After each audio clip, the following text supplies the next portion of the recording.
Bien, nos habíamos quedado acá vimos plagas domésticas. Estábamos viendo, si se recuerdan, la importancia de los insectos.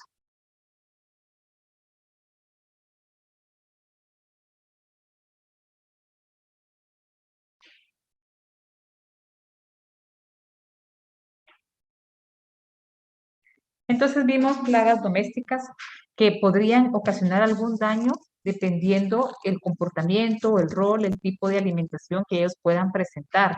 Además de aquellos insectos que son vectores de enfermedades, también existían otras plagas domésticas, como por ejemplo en el caso de la termita, que podría ocasionar algún daño en muebles, en las casas, otros como las garrapatas. Bueno, esto ya no son insectos, sino que son artrópodos, que también podrían ser vectores de enfermedades, que podrían ser plagas de animales domésticos. Veamos la siguiente.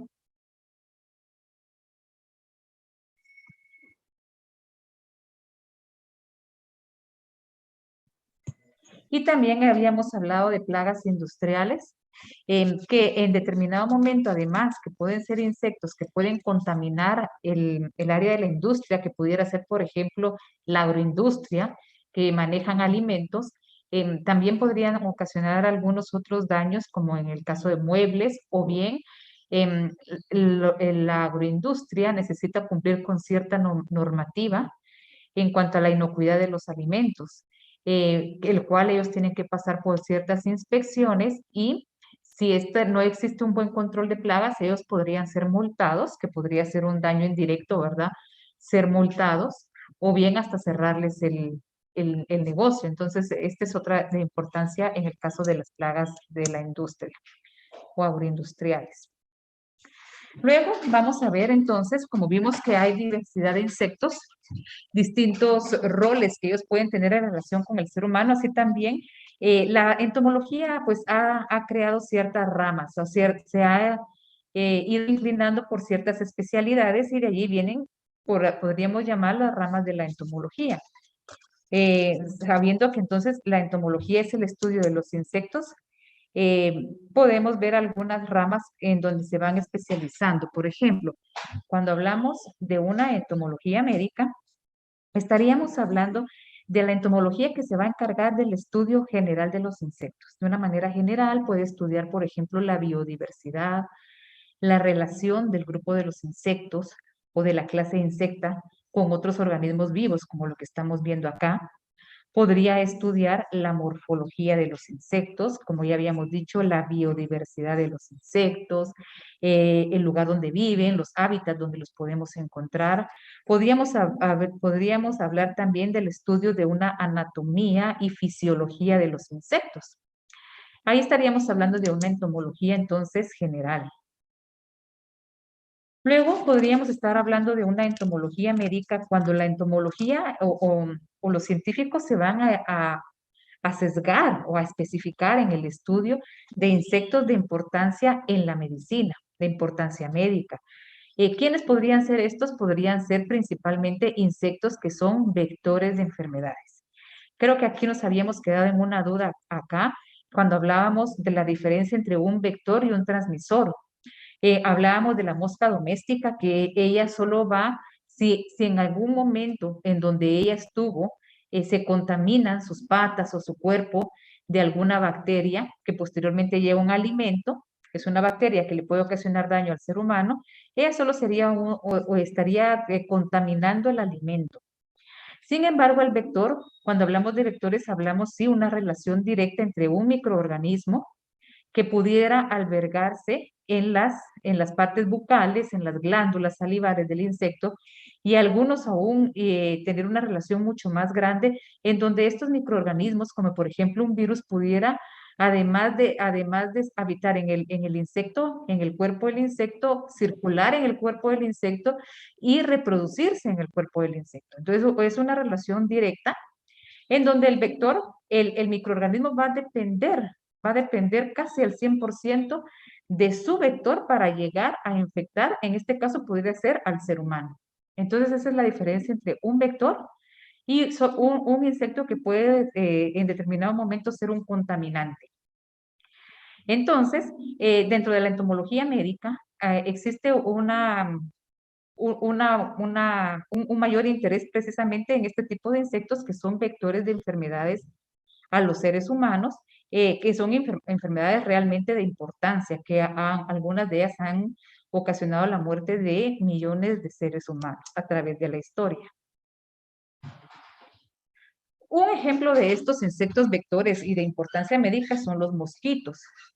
Dentro de los mosquitos no solo es una especie que pueda ser de importancia médica, sino que acá les estoy escribiendo tres géneros de importancia médica: Aedes, Anófeles y Culex. Estos tres géneros, dentro de estos tres géneros tenemos una diversidad de mosquitos que pertenecen a cualquiera de estos géneros, que son vectores de enfermedades de importancia médica en el ser humano, que pueden ser vectores, por ejemplo, del dengue, la chikungunya, el Zika, la malaria, y que han sido ampliamente estudiados, ¿verdad? ¿Y quiénes lo estudian entonces? Esta rama de la entomología, que sería la entomología médica. Luego también tenemos una relación muy estrecha de la entomología con la veterinaria, que estaríamos hablando de una entomología veterinaria, que va a estudiar aquellos insectos que pueden ser plagas de, o parásitos también, de animales domésticos o animales que nos interesen en la producción pecuaria.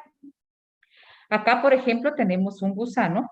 Este es una mosca que ella oviposita, va a depositar sus huevecillos en el cuerpo en este caso, en el ejemplo que tenemos acá, del ganado vacuno. Entonces ella va a depositar y las larvas se van a alimentar del tejido vivo de la vaca. Y así es como ella va a ocasionar daños. Algunos de ellos necesitan salir a respirar a la superficie, por eso podemos ver algunos agujeros acá, que es donde ellos se alimentan del tejido y salen a respirar a la superficie. Entonces, acá dentro de ellos tenemos a Dermatobia hominix, que podría ser y esta herida abierta podría ser ocasionada por Cochloemia omnivorax, que es conocido como el gusano barrenador del ganado. Este ya no lo encontramos en Guatemala, Dermatobia hominici, Cochloemia omnivorax, ya es una especie que ha sido controlada y ya se extinguió, se llegó a controlar con tal éxito que ya no está presente en Guatemala ni en Centroamérica, ni Norteamérica. Entonces, este es un ejemplo de entomología médica, y luego podríamos hablar de una entomología agrícola, y dentro de la entomología agrícola muy relacionada a la entomología económica. Cuando hablamos de una entomología agrícola, estaríamos hablando de estudios de insectos que son de importancia en la agricultura, que pueden ser, como ustedes se recuerdan en la clase pasada, nosotros vimos que un insecto de importancia no va a ser únicamente importante porque puede ocasionar un daño económico, sino que también puede ser importante porque puede tener alguna función como benéfico, que nos proporcione algún beneficio. Entonces, acá dentro de la entomología agrícola, perdón, podemos encontrar cualquiera de estas dos ramas. Pueden ser benéficos, pueden ser perjudiciales como una plaga. Y dentro de la entomología agrícola también podríamos hablar de una entomología económica. Cuando hablamos de una entomología económica, estaríamos hablando del estudio de los insectos que en determinado momento pudieran tener un impacto económico, y basado en este impacto económico nosotros estaríamos tomando decisiones para el control de los insectos. Entonces, acá también tendríamos esta rama. No sé si hay alguna duda o comentario.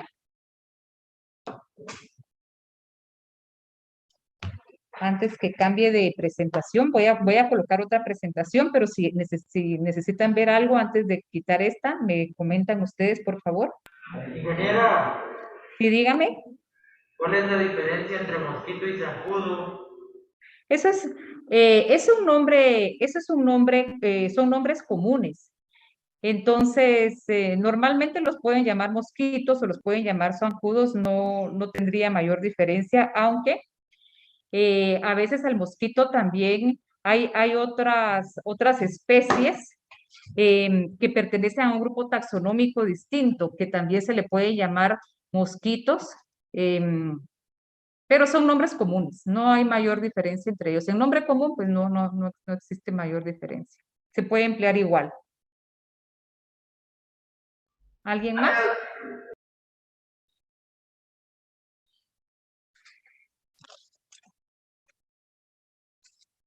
¿Solamente? ¿Cambio de presentación? Gracias. Muy bien, voy a cambiar de presentación.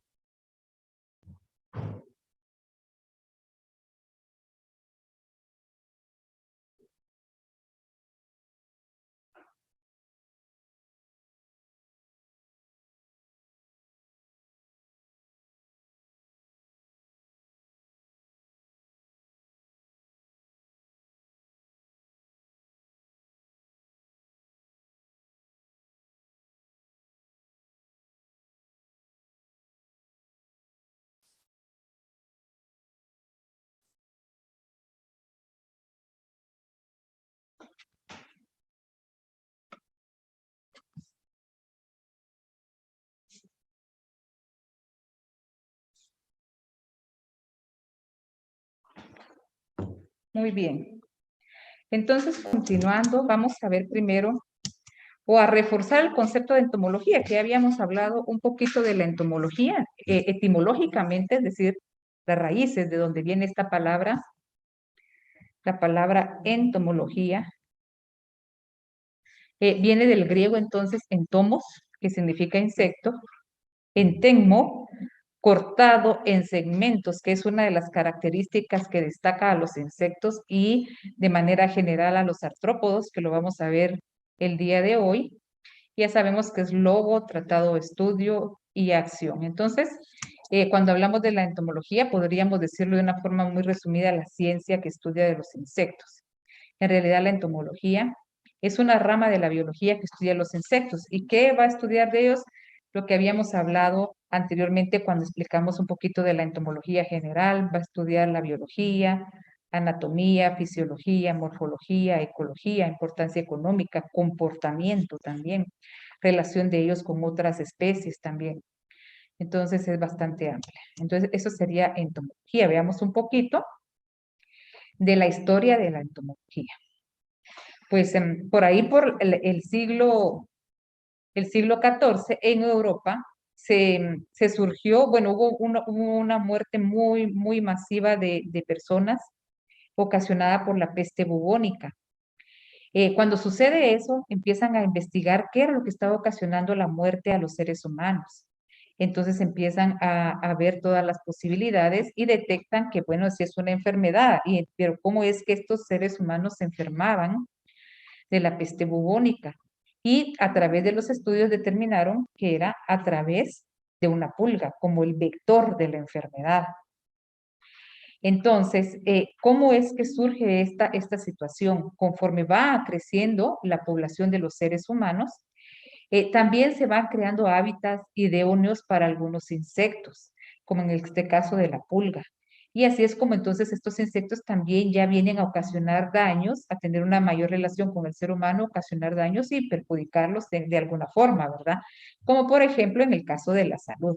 Entonces, esta situación tuvo un impacto muy, muy grande que entonces obligó a hacer estudios donde se determina que la pulga pues tenía que ver. Entonces, ahí es donde empiezan a hacer esos primeros estudios de la entomología, ¿verdad? El estudio no solo de la pulga como tal, sino que como vector de una enfermedad y su relación con los seres humanos, el impacto también que está ocasionando. Existen otros registros en cuanto al estudio de insectos que que se han ido registrando a través del tiempo. Entonces se empiezan a realizar estudios. Permítame, se lo voy a admitir a un compañero. Muy bien. Se empiezan a realizar estudios, como les decía, como en el caso de la peste bubónica, como no solo en el caso de la peste bubónica y la pulga, nosotros, pues en ese evento en donde se hace este estudio, pues había una relación en cuanto al crecimiento poblacional, al comportamiento del ser humano y cómo afectaba, cómo llegó a afectar a las pulgas, cómo llegó a beneficiarlo en cuanto a su mayor propagación y el impacto que ellas tuvieron en el ser humano. Posteriormente también se determina que modificaciones del medio ambiente vienen a tener un impacto en los insectos. Un impacto que para ellos es un impacto positivo en donde se incrementan las poblaciones, entonces hay una mayor expansión de los insectos a nivel territorial. Entonces, como tenemos aquí un crecimiento de las poblaciones, crecimiento del impacto, que pudiera ser un crecimiento si estos fueran fitófagos, si se alimentaran de plantas, un crecimiento en donde iba a afectar a la agricultura, o como en el caso de la pulga, como un ectoparásito. Un ectoparásito es el que vive afuera de su huésped, como es el caso de la pulga. Entonces, es crecimiento de estos vectores que también, y vectores de enfermedades, como en el caso que ya explicamos de la pulga. Entonces, todo este impacto de los insectos hacia los intereses del ser humano, como el ejemplo de la pulga, que era un interés médico de salud para el ser humano, y en otros casos, como en el ejemplo de, si hablamos de un fitófago, el impacto que podía tener en la agricultura. Entonces, pues empiezan a incrementar los estudios hacia los insectos. Dentro de estos hay cronistas, como por ejemplo, hay registros, mejor dicho, de hace muchos millones de años, como cronistas egipcios que describen a los, en esas crónicas de los egipcios describen cómo hay gusanos que destruyeron el trigo. Entonces ya había registros de plagas. Aquí tenemos otro ejemplo, ejemplo que lo conocemos hasta a través de la Biblia, ¿verdad? Con cronistas egipcios que describen a la plaga de la langosta atacando al pueblo egipcio y fotografías de estas poblaciones de plagas. Todos estos puntitos negros que ustedes ven son langostas voladoras que atacan al pueblo egipcio, que eso se ha dado a través de miles de años y que ya han venido estudiándola. Acá tenemos precisamente con la langosta, tenemos registros desde la época de la Biblia que hablaba de la langosta, de millones de años atrás. También tenemos registros no tan lejanos como por ejemplo en 1920, cómo la langosta afectó al territorio centroamericano. Entonces, a raíz del impacto de la langosta en 1920 del territorio a nivel de Centroamérica, entonces posteriormente, luego de ese daño, pues queda la lección y la necesidad de realizar estudios de la langosta voladora. Entonces, entre 1949 y 1954 se crea la campaña antiacrídica entre México y Centroamérica para el estudio de la langosta. Entonces, como ustedes pueden ver, estamos hablando de impactos de 1920, 1949 y de muchos años atrás, como en el caso de las crónicas egipcias que hemos mencionado. En esta época, entonces, se determina, o sea, no solo el estudio de quién está ocasionando daños, quién sea la langosta, sino que de su comportamiento, a tal punto que en esta época, acá queda registrado este mapa que hicieron en esta época, en donde marcan las rutas de vuelo de la langosta para esa época y en donde se están reproduciendo y luego de su reproducción para dónde se conducen ellas. Entonces, si hacemos un mapa en el tiempo, estamos hablando de la presencia de la langosta, registro de la plaga y de estudios de esta plaga. Estamos hablando de Egipto, de hace cientos de años.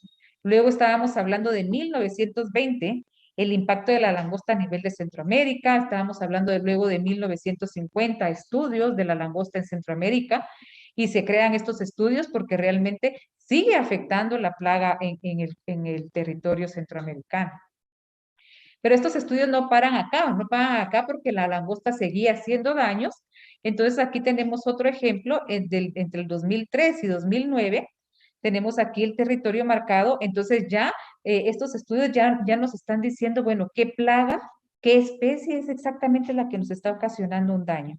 Entonces, en el 2013 determina que tenemos acá la presencia de la langosta Schistocerca Paiciformes, que es esta acá, que no es la misma de la que daña particularmente en la parte sur, la parte más sur de Sudamérica, que también se hacen algunos registros. Sí tenemos la presencia desde 2003 al 2009, la presencia de esta langosta, pero que posteriormente también se determina que existen otras especies.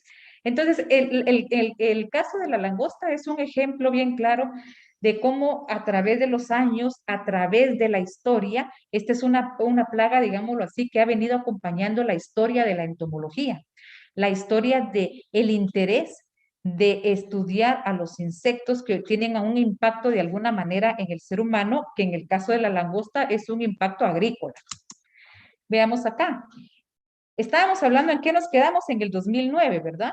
En el 2009 la teníamos el registro, pero sin embargo acá en esta diapositiva podemos ver otros años en donde sigue teniendo un impacto la langosta a nivel mundial. Entre el 2019 y 2020 tenemos registros y noticias donde nos reportan oleadas de enjambres de langostas que recorren Kenia, Etiopía y Somalia. Y aquí estamos viendo todo esto que vemos aquí, son langostas, son mangas de langostas que están pasando por áreas agrícolas. Acá tenemos un registro para el 2020, mayo del 2020, cómo la langosta suramericana viene a ocasionar daños en Argentina y Brasil para mayo del 2020. Venimos hablando de la langosta desde las crónicas egipcias que estábamos mencionando, ¿verdad? Y acá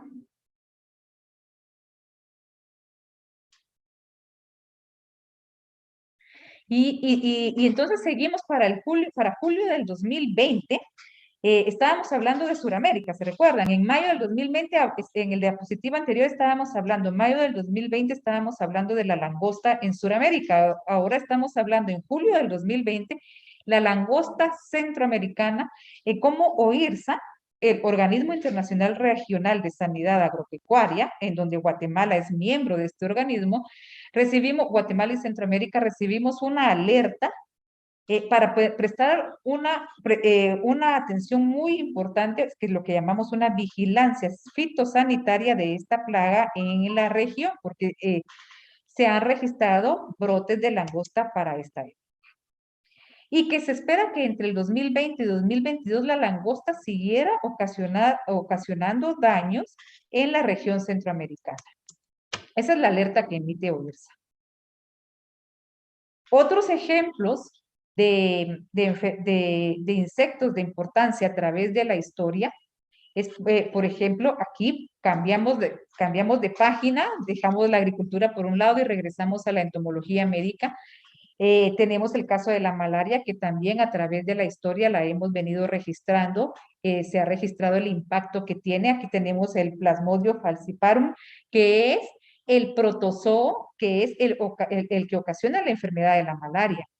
Pero es el zancudo el vector de la enfermedad, es el quien lleva. Y entonces es lo que yo les explicaba, que existe una relación directa entre Plasmodium con su vector, con el mosquito zancudo.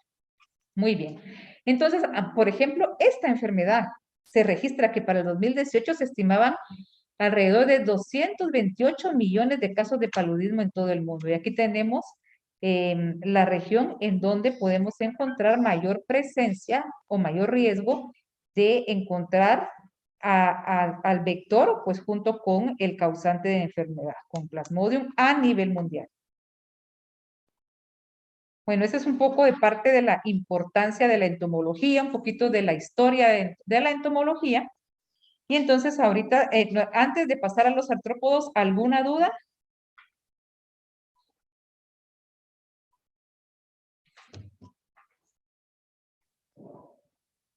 Muy bien. Entonces continuamos con los artrópodos, que es lo que vamos a empezar a ver a continuación. Entonces, si ustedes se recuerdan, en la clase pasada yo les puse una diapositiva y en esa diapositiva había un diagrama que se llama diagrama de sectores, mejor conocido como el pie o el pastel, el diagrama de pastel o de pie, que era un círculo, si ustedes se recuerdan, en donde explicaban los porcentajes de abundancia de especies a nivel mundial de distintas especies y grupos. Entonces, dentro de ellos, si ustedes se recuerdan, teníamos que al grupo más numeroso y diverso de los organismos vivos están los artrópodos. Dentro de ellos los insectos y luego le continuaban las plantas. Entonces, los artrópodos es un grupo muy grande y diverso. En los artrópodos, veamos primero de dónde viene esta palabra. Los artrópodos vienen del griego artro, que significa articulación, y pous, pies. Ellos se caracterizan porque su cuerpo está segmentado y presenta patas articuladas, es decir, que son patas que tienen varios segmentos y en cada segmento, en los extremos están un poco más delgados, porque esa reducción del área le permite movilizar, tener mayor movilidad de la pata. Entonces es lo que eso es lo que le conocemos como articulación, ¿verdad? Las patas articuladas. Entonces, como ya habíamos dicho, constituye el filum más numeroso y diverso del reino animal. Entonces, ¿qué características llevaron a los artrópodos a tener tal éxito de llegar a ser considerados o llegar a ser realmente el filo o grupo más numeroso y diverso? Ahora, lo vamos a ver a continuación. Solo para aprovechar esta diapositiva, podemos ver la imagen en donde podemos ver una diversidad de artrópodos. Acá lo que más tenemos en esta diapositiva son artrópodos, pero que pertenecen al grupo de los arácnidos. Toda esta diapositiva tenemos al grupo de los arácnidos, es decir, donde están las arañas, las garrapatas, los ácaros, todos ellos pertenecen a los arácnidos y los arácnidos pertenecen a los artrópodos. Tenemos aquí un escorpión, un pseudoescorpión, todos ellos pertenecen a los arácnidos. Entonces, características que los llevaron a tener gran éxito. Los artrópodos se caracterizan porque poseen un esqueleto externo, el cual también es llamado exoesqueleto. Es probable que ustedes en la literatura en algún momento lean exoesqueleto, entonces ya saben ustedes que eso se refiere a un esqueleto externo. ¿Y qué se refiere a un esqueleto externo? Pregunto, nosotros, ¿en dónde tenemos los huesos? ¿Podemos ver nuestros huesos? No, ¿verdad? En el No los interior. podemos ver porque los tenemos internos, ellos están cubiertos por músculos, por la piel, entonces nuestro esqueleto es interno, está cubierto por la piel y los músculos. En el caso de los artrópodos, su esqueleto es externo o se llama exoesqueleto porque esa estructura rígida del cuerpo de ellos está expuesta. Es como una caparazón que cubre todos los demás órganos. Y por eso se llama esqueleto externo, a diferencia de nosotros, que el de nosotros es interno. El de ellos, por ejemplo, para que sea más fácil de identificar, si vemos un escarabajo, esa rigidez del escarabajo, ese es su exoesqueleto.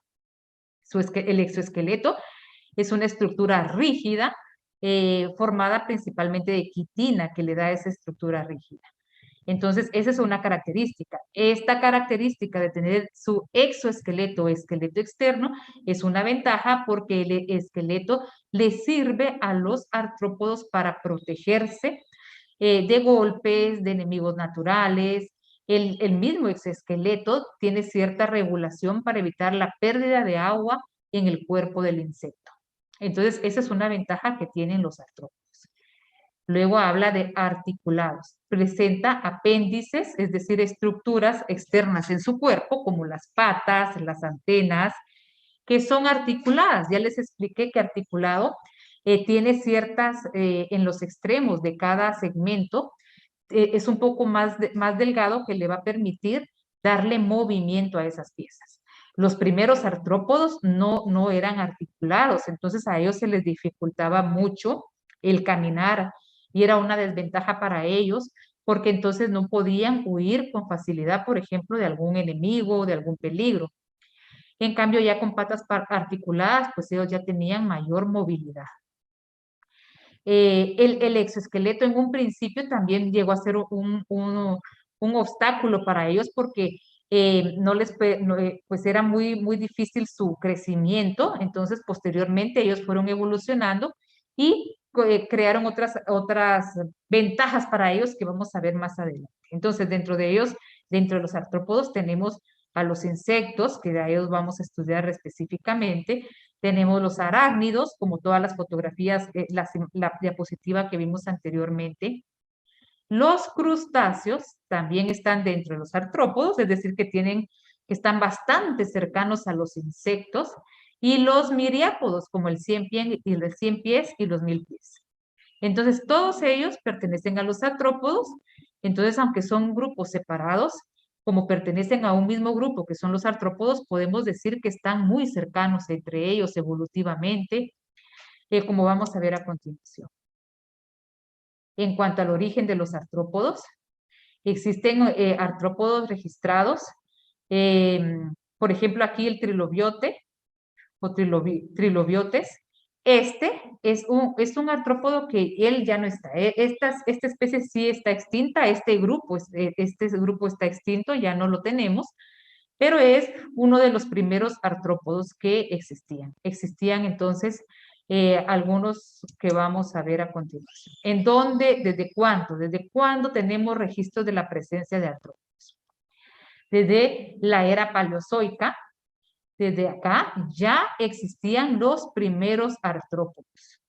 Claro que eran muy grandes, pues tenían lo que les decía, pues la articulación no estaba bien definida, entonces tenían ciertas desventajas, de los cuales ellos fueron evolucionando, fueron modificando, y que por esto decimos que es un grupo de gran éxito, porque todas estas modificaciones le han permitido seguir, no solo seguir representando a su grupo como tal, sino que tener un grupo muy diverso y numeroso. Entonces, veamos el origen de los artrópodos. Entonces, dentro de los estudios que se han hecho, de los primeros estudios de los artrópodos, se ha determinado que los artrópodos, pues, todavía no tenían un cuerpo dividido en regiones. Sí habían algunos segmentos, un cuerpo segmentado muy parecido al de la lombriz de tierra. La lombriz de tierra, esta que estamos viendo acá, pertenecen al grupo de los anélidos. Entonces, dentro de los estudios de los artrópodos se ha determinado que ellos, por ser muy similares a los anélidos, se dice que sus ancestros, los ancestros de los artrópodos, son los anélidos, o sus antepasados son sus anélidos, son los anélidos. Los cuales, como les decía, los primeros artrópodos presentaban un cuerpo largo y blando, acá, muy parecido a los anélidos, con segmentos también, segmentado. Los primeros artrópodos pues no tenían patas bien definidas, después se fueron definiendo sus segmentos, se fueron definiendo sus patas y de último se fue definiendo la articulación de sus patas. Acá en esta diapositiva lo que estamos viendo es un estudio filogenético, es decir, un estudio para conocer la relación genética entre los grupos y quiénes son sus antepasados. Entonces, acá, por ejemplo, tenemos un ancestro común, que es este que está acá. Entonces, a raíz de este estudio filogenético, lo que estamos viendo es que se hizo un estudio genético de estos cuatro grupos, los quelicerados, los crustáceos, los miriápodos, los insectos y los anélidos. Entonces tenemos el estudio de estos grupos. Entonces, a través del estudio filogenético, es decir, se elige una región genética para ver qué tan emparentados están ellos genéticamente, entonces se determinó 3 grupos, que es lo que estamos viendo aquí. Esto que estamos viendo acá son ramas. Por ejemplo, aquí hay una rama bien marcada, así se le llama, en un árbol filogenético, así se le llama. Entonces tenemos, y conforme vamos viendo aquí, estas son distancias genéticas, es decir, qué tan cercanos o lejanos están. Entonces, acá tenemos a los anélidos como una rama, y luego viene otra rama general, que tenemos a los quelicerados, crustáceos, miriápodos e insectos, que serían subgrupos o subfilum de los artrópodos. Y podemos ver entonces, esta es una forma de confirmar cómo los anélidos es parte de los antepasados de los artrópodos, cómo está esta relación genética entre anélidos y artrópodos. Entonces, de ahí es donde decimos que ellos tienen un origen en común. Tanto el anélido como los anélidos, que es la lombriz de tierra, como los artrópodos tienen un origen, o dicho de otra forma, un antepasado en común. Entonces, podría venir a confirmar de alguna manera esta semejanza o esta cercanía o parentesco entre anélidos y artrópodos, cuya teoría original decía que los anélidos pues eran los antepasados o que tenían su origen común con los artrópodos. Muy bien. Entonces, posteriormente, ¿qué pasa? Estábamos hablando entonces que los artrópodos tenían un cuerpo muy grande, pues a los primeros pues no tenían patas definidas, posteriormente fueron desarrollándose conforme pasaba el tiempo, sus patas se fueron articulando, que no siempre fueron articuladas, sus cuerpos se fue dividiendo en regiones definidas, se podía apreciar claramente sus segmentos. Entonces, que ya habíamos hablado, cuando los primeros artrópodos, que fue la diapositiva que vimos anteriormente, vimos que eran muy parecidos a los anélidos, que no tenía todas estas divisiones del cuerpo tan definidas, y lo mismo con el exoesqueleto. Los primeros tenían un cuerpo más blando, que posteriormente se fue endureciendo, perdón, hasta la definición o formación del exoesqueleto. El exoesqueleto, entonces dijimos que estaba formaba principalmente por quitina, pero no únicamente por esta, también proteínas, lípidos y sales de calcio que le ayudaban a tener esta consistencia dura que entonces llega a cumplir una función como armadura de protección, ¿verdad? Que es una ventaja de los artrópodos que ya habíamos mencionado anteriormente. Entonces, acá lo que podemos observar son características generales de los artrópodos. Los artrópodos presentan ciertas características que vienen a, a definirlos como tal. Son características que, a pesar de que tenemos varios grupos, ¿qué grupos tenemos? Dijimos que teníamos dentro de los artrópodos los arácnidos, los crustáceos, los insectos. Entonces, dentro de todos estos grupos, si nosotros pensamos los crustáceos, pensamos, por ejemplo, en un camarón. Si pensamos los arácnidos, pensamos en una araña. Si pensamos en los insectos, estaríamos pensando, qué sé yo, en una hormiga, en un escarabajo, pero todos estos que hemos mencionado tienen ciertas características en común, como por ejemplo, ellos tienen simetría bilateral. En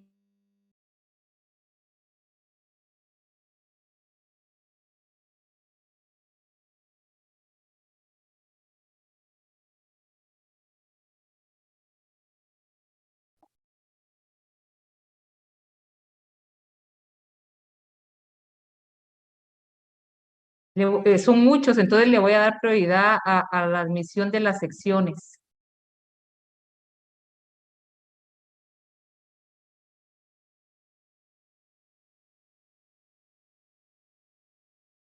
Muy bien.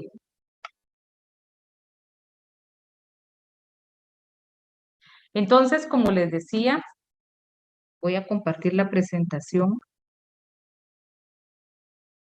Ah, muy bien. Identifíquelo, por favor. Necesito que identifiquen el nombre de la persona o de la sección para que yo pueda ingresarlos. Estoy dejando una sección fuera, ¿cierto? HP es una sección, dice. Déjenme ver. Sí, sí, sí, es una sección. Ahorita voy, porque ahora dónde, ah, ya vi, ya sé dónde los. Listo, ahí están. Pero necesito que por favor los identifiquen bien nombre o el nombre de la sección para darles prioridad en la admisión, por favor. Listo. Entonces, aquí está otra HP tratando de ingresar. Ya le di admisión, pero es importante que lo identifiquen. Entonces, desde diapositiva actual. Entonces, la pregunta es la siguiente. Aquí hablamos de una simetría bilateral. A ver, ¿quién me da un ejemplo de una simetría bilateral? A ver,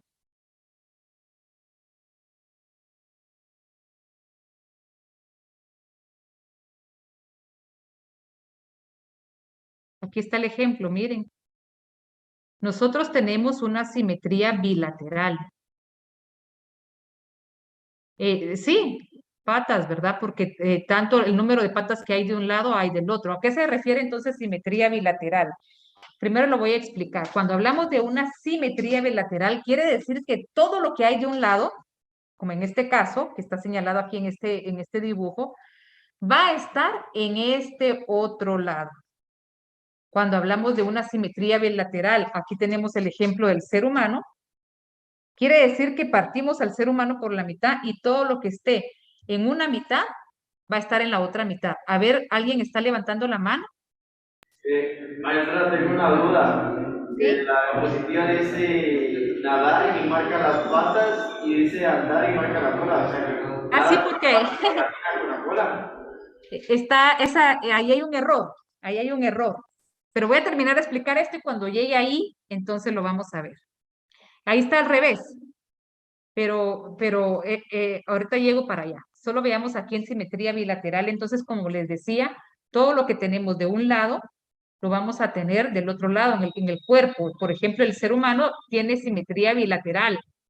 Hay algunos otros que tienen, perdón, una simetría radial. Por ejemplo, una simetría radial es que partamos por donde partamos el cuerpo, sí, hablemos del cuerpo de un individuo, va a ser igual. Por ejemplo, algún animal que es circular, una estrella de mar, lo partimos por donde hagamos esas divisiones, va a ser igual. Esa es una simetría radial. Algunos tal vez no tengan ninguna simetría, y en los artrópodos se caracterizan porque presentan una simetría bilateral, es decir, que de un lado como del otro van a tener las mismas características, los mismos apéndices. Si hay una pata, del otro lado hay una pata; si hay un ojo, del otro lado hay un ojo; si hay una antena, del otro lado hay una antena; si hay una pinza, del otro lado hay una pinza.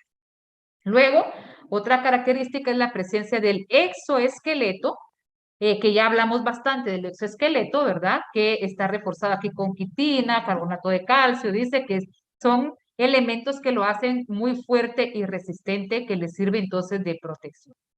Y lo último que es que presenta apéndices articulados. ¿Qué quiere decir apéndices articulados? Quiere decir que tiene, recuerdan que yo les decía que tenían ciertas partes un poco más delgadas que le va a permitir moverse, le va a facilitar el movimiento de estos apéndices o de estas estructuras externas del cuerpo. Y estos apéndices pueden tener distintas funciones, como por ejemplo sensoriales, cuando hablamos de las antenas, las de defensa, eh, o que pueden emplear para la cacería, para conseguir su alimento, como en estas que son pinzas. Lo que tenía duda acá, bueno, alimentación, porque las piezas bucales de los artrópodos también tienen ciertas articulaciones que le permiten moverse a sus piezas bucales. Tiene una serie de estructuras que son articuladas, es decir, que le permiten moverse, como las mandíbulas, las maxilas, los palpos, dentro de las piezas bucales o de la boca, dicho de otra forma, de los artrópodos. Los que les permiten, algunas estructuras que le permiten nadar y otras que les permiten andar o caminar, ¿verdad? En sí, en concreto, estaríamos hablando de estructuras o de apéndices que le permitan movilizarse. Digámoslo de otra forma, apéndices para la locomoción. Entonces, esas serían las principales estructuras que van a contener los artrópodos. Cualquiera de ellos. ¿Quiénes son cualquiera de ellos? Como decíamos, cualquiera de todos estos grandes grupos que estaríamos hablando, como por ejemplo los arácnidos, las arañas, los crustáceos, como el cangrejo o el camarón. Estaríamos hablando o una cochinilla de humedad, aquella que se hace bolita, o estaríamos hablando de cualquier insecto. Todos ellos van a presentar estas características. No sé si hay alguna duda o comentario.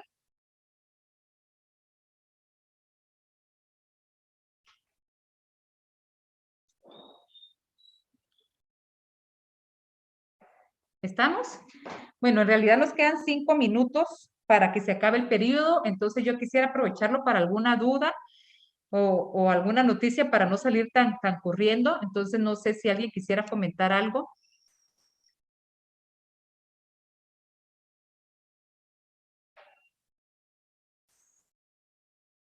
¿No? ¿Sí? ¿No? Muy bien. Entonces, si gustan, hasta aquí nos vamos a quedar el día de hoy, y continuamos la próxima semana. Si alguien tiene alguna duda, ya saben que no lo pueden hacer por micrófono o lo pueden hacer por chat. Igual cualquier cosa, nos vemos el próximo miércoles ¿Estamos claros ahí? Entonces pasen feliz tarde.